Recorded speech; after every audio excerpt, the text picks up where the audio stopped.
lebih banyak belajar. Iya, betul. Jangan sampai kita kalah dengan anak-anak kan gitu ya. Ada apa namanya yang lain tuh lah ya, kita harus tahu karena apa sih, walaupun kita tidak main di situ gitu ya. Kemudian istilah-istilah tadi barcode, FOMO, YOLO, JOMO, itu kan istilah-istilah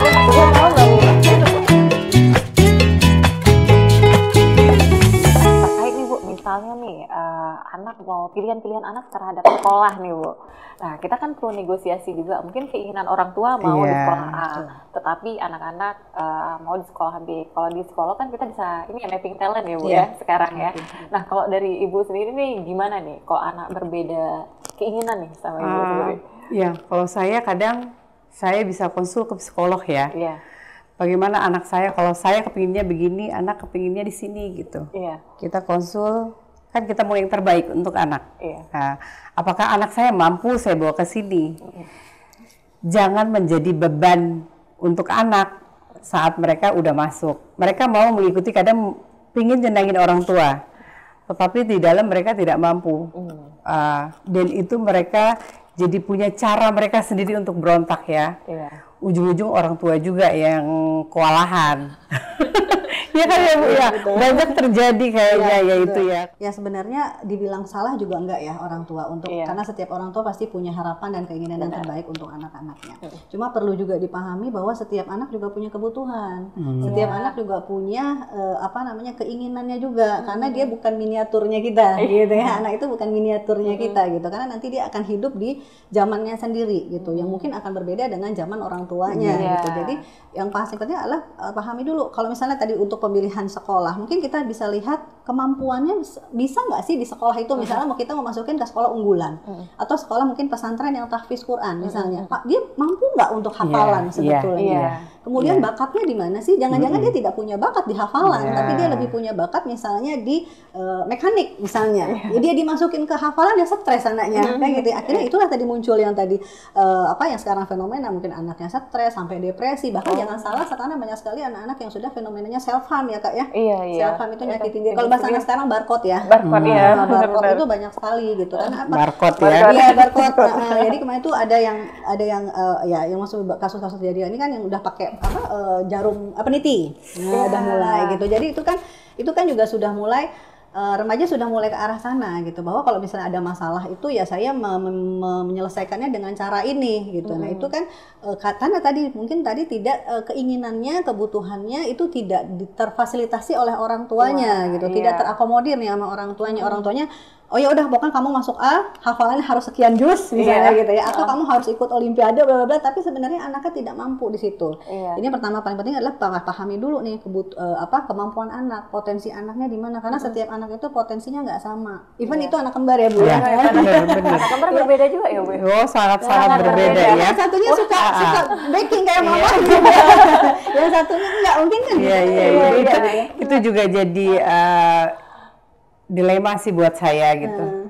Yang satu tuh kepingin sekolah, aku pingin yang English mama yang ada Englishnya full gitu. Yang satu enggak, aku yang biasa-biasa aja gitu. Lebih ke sekolah alam mungkin gitu kan. Terus aku bilang terus gimana, mau pisah? Enggak. Terus gimana? Dilema enggak mamanya gitu. Terus ya udah enggak apa-apa. Terus saya bilang gitu, enggak apa-apa kamu ke sini karena dunia kamu ada di sini gitu. Abang tuh pingin ke sini karena dia memang kepingin gitu. Dia bilang aku pingin sekolah nanti begini begana gitu ya. Dia udah punya mimpinya gitu. Terus saya bilang ya udah kamu ke sini, kamu satu ke sini, satu sekolah ini, pisah aja nggak apa-apa gitu. Itu juga nggak mau gitu. Nanti adik nggak ketemu abang gitu. Oke. Tapi saya masih mencoba. Mereka masih ada 1 tahun lagi gitu. Tapi saya selalu memberi ruang untuk mereka berbicara kepada saya. Saya selalu bilang, abang, terus dia bilang, aku nggak bisa bahasa Inggris. No, kamu bisa bahasa Aceh aja kamu bisa. Apalagi Inggris gitu loh. Yang di mana-mana kamu dengar gitu. Bahasa Aceh aja kamu bisa. Kalau bahasa Aceh kamu bisa, berarti kamu bahasa Inggris bisa. Saya ngomong gitu ya. Kalau yang satu lagi lebih tertata, aku mau sekolahnya ini, nanti aku pinginnya SMA di sini ya gitu, aku pingin kuliah ke sini gitu, sudah terfikir sama dia gitu. Tetapi juga saya nggak bisa nge-push anak yang satu seperti abangnya gitu. Jadi ya udah terima aja gitu, easy going aja. Jadi saya bilang ya udah, kamu kita lihat nanti kemana kamu mau, kan nanti kamu masih punya waktu. Masih punya waktu. Kalau kamu nggak, terus saya bilang, aku nggak usah keluar negeri lah, biar abang aja. Ngapain gitu? Terus saya bilang, iya sekarang. Nanti kan lain dengan bertambahnya umur, pola pikir kan sudah beda gitu. Jadi kita juga itu sih yang paling penting, beri ruang untuk mereka gitu. Kita juga selalu mencoba memberi solusi mungkin ya, memberi solusi. Karena bisa dibilang saya sih sedikit agak ini ya sama anak, maksudnya ngikutin anak gitu, ngikutin kemauan anak, tidak mengikuti kemauan saya gitu loh. Kadang-kadang orang bilang tidak boleh, ya cuman mungkin efeknya nanti kita baru terasa gitu ya. Karena kedekatan anak itu dengan orang tua itu apa ya?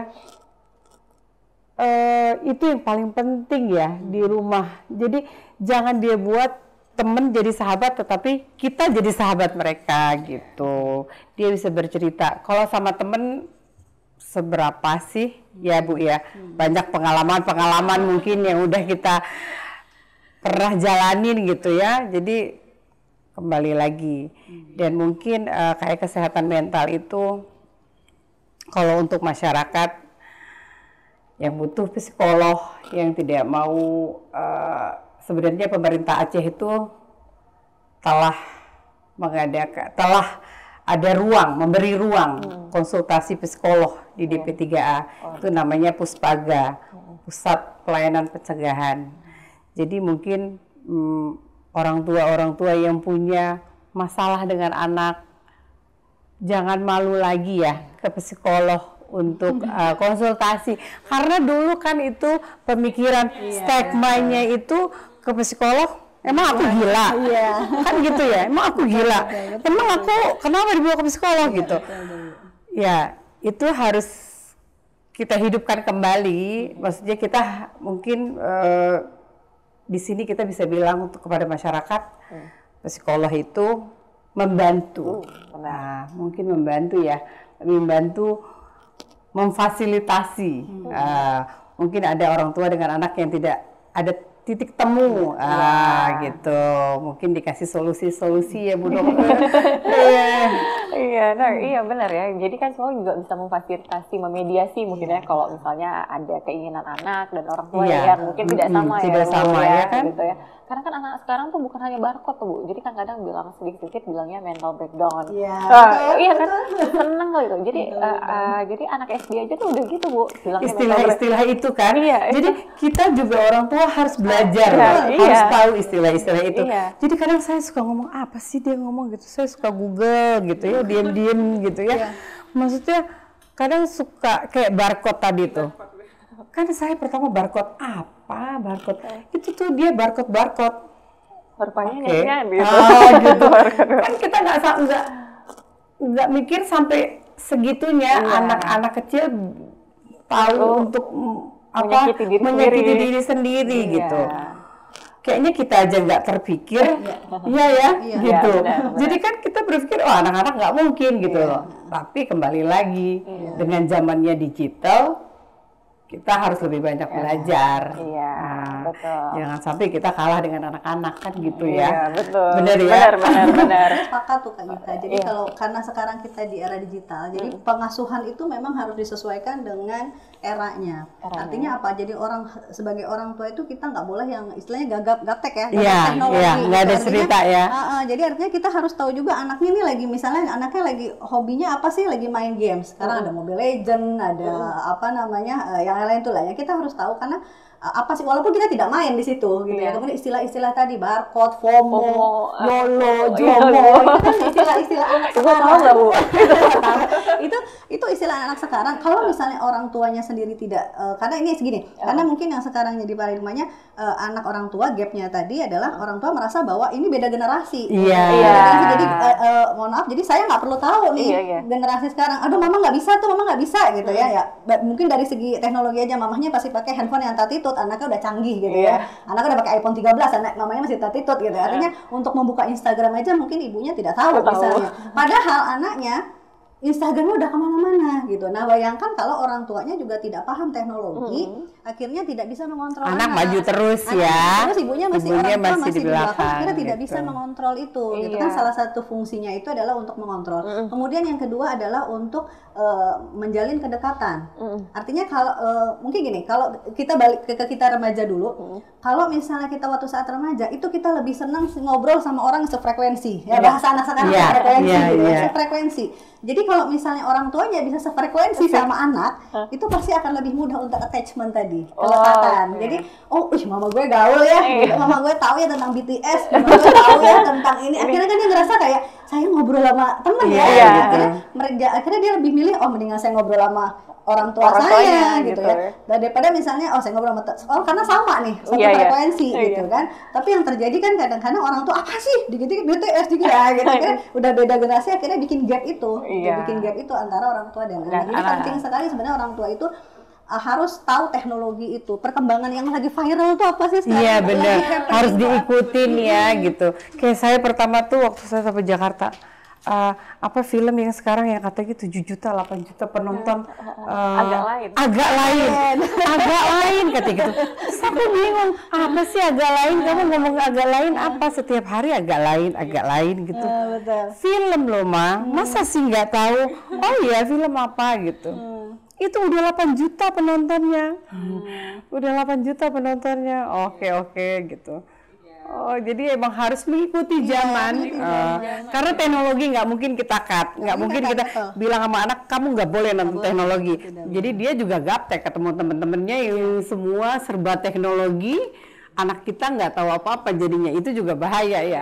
Jadi minder buat mereka kan gitu.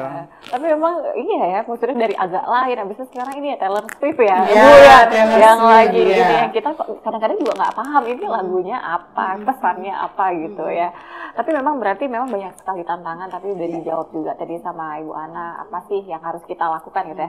Nah Bu, sebelum kita tutup nih, mungkin saya ke Ibu PJ dulu. Ada nggak Bu pesan kepada masyarakat nih, bagaimana sih untuk menumbuh kembangkan pengasuhan yang positif bagi anak remaja di Aceh nih Bu? Ya, jadi ya kita harapkan kayak saya bilang tadi, peran orang tua itu sangat-sangat penting untuk anak-anak yang ada di rumah. Karena lingkup pertama mereka, step sebelum mereka keluar rumah kan di dalam rumah ya. Jadi di dalam rumah yang harus kita kuatkan sebelum mereka keluar.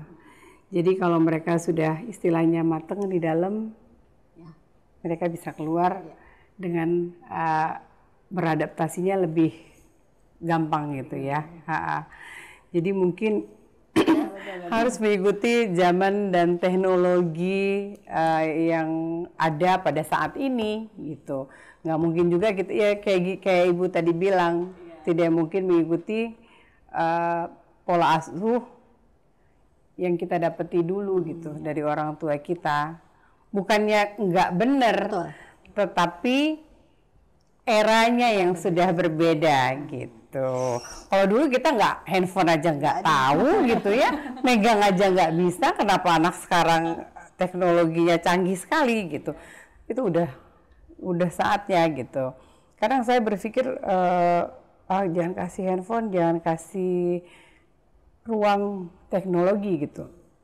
Tapi kita lihat di luar juga anak-anak diberi ruang kok untuk teknologi. Jadi ya dari situ saya belajar gitu ya. Oh ternyata boleh mungkin dengan batasan-batasan. Kalau saya itu batasannya Bu, Sabtu Minggu harinya main handphone. Tapi anak dibawa keluar dengan alasan ya kan ya kamu udah main ngapain bawa handphone gitu loh. Terus dia bilang mendingan di rumah, ya enggak dong gitu.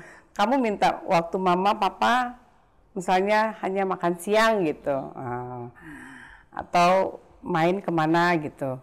Jadi kadang-kadang quality time itu without handphone.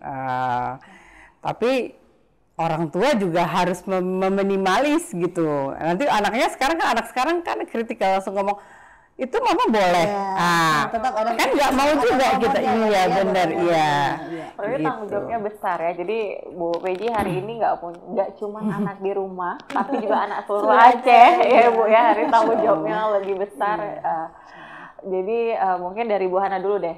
Nah Bu Hana sendiri nih bagaimana nih untuk pesan kepada masyarakat kita nih? Ya mungkin ini untuk orang tua, orang dewasa, termasuk saya sih sebetulnya ini self reminder juga. Jadi sebenarnya mungkin masih harus belajar terus ya. Iya itu juga karena memang jadi orang tua nggak pernah ada sekolahnya ya Bu ya. Sekolahnya ya seumur hidup gitu, itu sekolahnya. Kemudian mungkin hadir di setiap momen anak.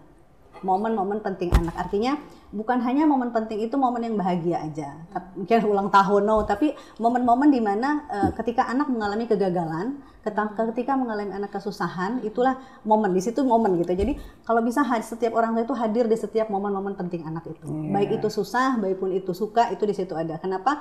Artinya ketika anak akhirnya bisa percaya bahwa ketika saya ada masalah, saya tahu harus kemana. Jadi kalau jadi orang tua, kalau bisa jadi 911-nya anak-anak lah. Dan anak sekarang itu kalau dibilang sesuatu nggak boleh, kenapa, mengapa, betul. Akibatnya apa, itu harus kita kasih tahu gitu, supaya masuk ya.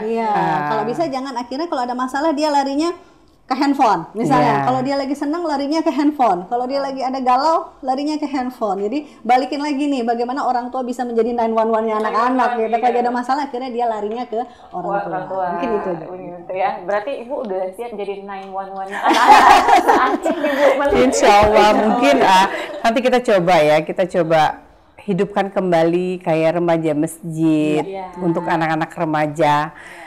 Kayak yang kemarin saya melihat itu ada yang di Masjid Oman, siapa tadi ya? Ana Nataki. Itu bagaimana remaja Aceh hadir kumpul hanya untuk bercerita ya gitu ya. Penuh loh itu masjid atas bawah gitu. Iya kan ya? Iya, atas bawah itu penuh. Hanya untuk saya berinding. Mereka bercerita keluh kesahnya gitu. Sampai saya bilang, kenapa harus ke situ keluh kesah? Kenapa nggak ke orang tua gitu ya? Misalnya gitu ya, berpikir. Mungkin itu tadi cara pemberian jawabannya bisa masuk ke gennya mereka. Merasa nyaman juga Bu ya. Iya gitu ya. Sefrekuensi. Iya kan di situ mereka cerita dengan lapangnya gitu loh. Saya gagal menikah. Ya kan ya, gagal menikah. Mungkin dia udah nahan selama ini.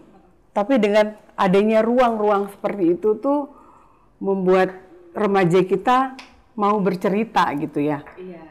Kan dia mungkin nggak mau bercerita dengan orang tuanya. Tapi dia mau bercerita di situ. Padahal kita pikir semua orang denger loh ceritanya dia gitu. Ya benar ya Bu ya. Kenapa mau gitu. Tapi itu lagi mungkin kepuasan dia kali ya mendengar seseorang yang menjadi idolanya dia gitu. Mungkin jawaban-jawabannya bisa masuk untuk masanya, gennya dia gitu. Mungkin orang tuanya kurang mengikuti zaman, mungkin ya era digital, Gen Z, Gen Strawberry lah, gitu ya.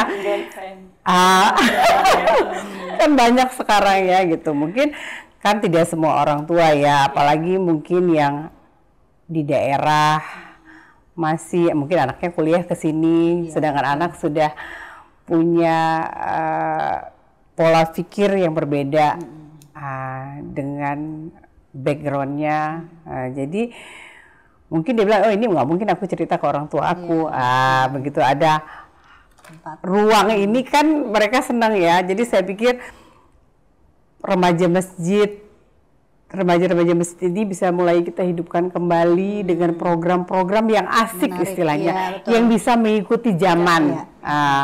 Kayak tadi kita ngundang siapa idolanya mereka gitu. Mungkin itu aja yang kita akan coba lakuin nanti. Mudah-mudahan remaja-remaja ini bisa apa ya, belajar juga bagi mereka untuk cara mengasuh anak. Jadi kan sebenarnya itu semua dari pengalaman. Kayak saya pengalaman, makanya saya bisa didik anak saya seperti ini gitu. Melihat orang, belajar juga gitu ya, belajar juga. Apalagi sekarang kan banyak Bunda PAUD lah. Waktu itu saya juga sebagai Pokja Bunda PAUD. Jadi saya banyak belajar di situ yang katanya nggak boleh bentak anak. Sarafnya putus. Iya. Kan berpikir kita asal mau keras, oh no, gitu ya. Jadi menahan gitu ya. Nah, yang gitu-gitu mungkin itu harus kita benar-benar belajar lah, sama-sama belajar gitu ya. Mudah-mudahan orang tua yang ada di Aceh juga bisa memahami anak-anak zaman sekarang. Di era digital, dengan segala keluh kesahnya gitu ya. Ya, kita memang mendoakan ini program-program pemerintah Aceh ke depannya lebih dekat ya, terutama terhadap remaja agar nggak ada lagi barcode tadi ya Bu ya, mental breakdown gitu ya. Apalagi tadi Ibu bilang, insya Allah ya Bu ya, menghidupkan kembali nih banyak masjid yang mungkin programnya disesuaikan dengan kebutuhan saat ini ya Bu ya. Nah, itu luar biasa sekali tadi diskusi kita dengan Ibu PJ Gubernur Aceh dan juga Ibu psikolog kita tentang bagaimana sih membangun pola asuh yang positif buat anak yang dimulai dari rumah, dukungan dari orang tua, memberikan motivasi, bagaimana juga kita bisa bersahabat dengan anak yang nggak hanya dekat tapi lekat gitu. Nah, untuk itu Ibu saya ucapkan terima kasih sudah berbagi diskusi hari ini. Ibu juga terima kasih atas inspirasi paginya. Nah, buat teman-teman sekalian, jangan lupa nanti untuk info lebih lanjut, segera langsung kunjungi Instagramnya Gemas Aceh, gerakan mentalsehat.id di Instagram. Oke, saya Gita Melisa undur diri. Assalamualaikum warahmatullahi wabarakatuh.